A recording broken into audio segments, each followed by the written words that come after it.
Parliament चुनाव और assembly चुनाव के 6 महीने के दरमियान 33,712 वोटर्स का इजाफा हुआ है और 33,000 वोट यदि बढ़ते हैं जिस कॉन्स्टिट्यूंसी में, उसका जो प्रतिशत है वो 8% से अधिक हो रहा है। कुछ बूथों पर 20% से अधिक मतदार नोंदणी हुई है, कुछ बूथों पर 40% तक के गया है।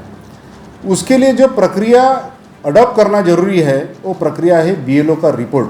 उसको हाउस विजिट करके कौन से डेट को, कौन से टाइम पर उस बूथ पर वो गए हैं और उस वोटर का वेरिफिकेशन किया, उसका रिकॉर्ड उस फॉर्म 6 पर उसको दर्ज करना है।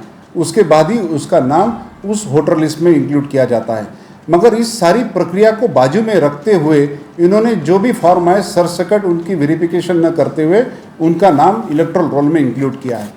इसका मैं पुरावा देता हूं कि एक ही मोबाइल नंबर पर 100 से अधिक वोटर रजिस्ट्रेशन हुआ है।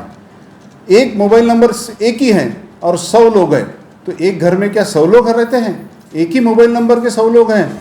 ये सारी जो प्रक्रिया है वोटर रजिस्टर्ड करने की, वो हमें संशयास्पद लगती है। इसमें कुछ ना कुछ षड्यंत्र है और इलेक्शन कमीशन और भारतीय जनता पार्टी ने साठगांठ करते हुए ये वोटर्स की संख्या लोकसभा के तुलना में विधानसभा चुनाव में बढ़ाई है, ये हमारा आरोप है।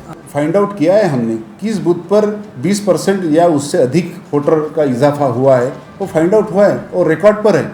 ये जो भी आक्षेप है उसके ऊपर इलेक्शन कमीशन ने अपना बयान देना चाहिए, ऑफिशियल देना चाहिए। हम तो राइट टू इन्फॉर्मेशन में मैंने सारी जानकारी मांगी है, मगर वो जानकारी पूरी तरीके से नहीं देती। सिर्फ आंकड़ा दिया है 33,000 वोटर्स का नया एनरोलमेंट हुआ, मगर किस बूथ पर हुआ और कौन कौन नए एनरोलमेंट हुए उसका नाम और एड्रेस हम मांग रहे हैं, हमको दिया नहीं जा रहा है।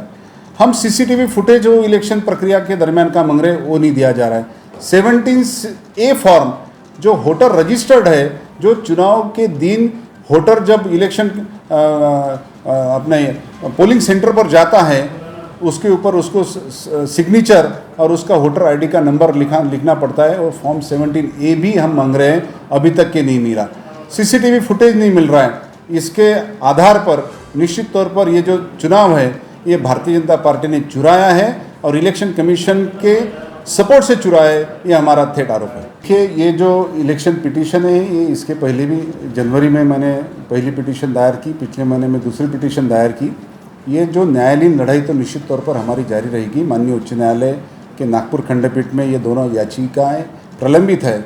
साथों साथ लोगों के बीच में भी ये जनता के न्यायालय में भी हमको जाना पड़ेगा। जनता लोकशाही में, डेमोक्रेसी में जनता सर्वोच्च होती है। लोगों का मत यदि कोई चुराता है तो वो विषय लोगों के बीच में ले जाना ही हमारा काम है और इसलिए हम ये लोगों के बीच में भी लेके जा रहे हैं।